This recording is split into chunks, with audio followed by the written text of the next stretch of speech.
নমস্কার। আজ আমার নিবেদন বিশ্বকবি রবীন্দ্রনাথ ঠাকুরের লেখা মাকাল কবিতাটি। গৌরবর্ণ নধরে দেহ, নাম শ্রীযুক্ত রাখাল। জন্ম তাহার হয়েছিল সেই যে বছর আকাল। গুরু মশাই বলেন তারে, বুদ্ধি জেনে একেবারে দ্বিতীয় ভাগ করতে সারা 6 মাস ধরে নাকাল। রেগে মেগে বলেন, বাঁদর নাম দিনু তোর মাকাল। নাম শুনে ভাবলে প্রথম বাকি যুগল ভুরু। তারপর সে বাড়ি এসে নৃত্য করলে শুরু। হঠাৎ ছেলের মাতন দেখি সবাই তারে শুধোয় একই।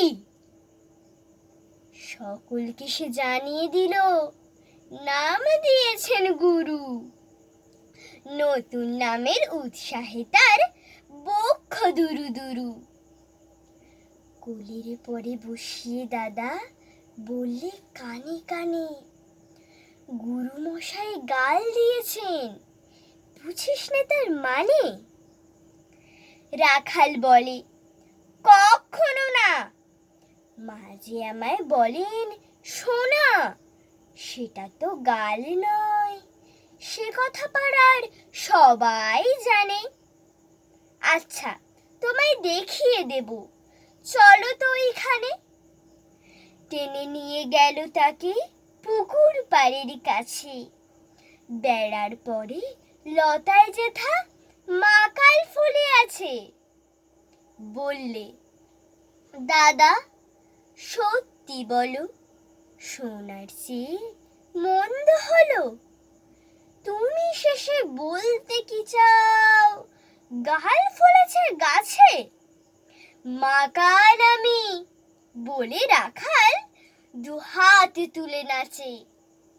দোয়াত কলম নিয়ে ছুটে খেলতে নাহি চায়।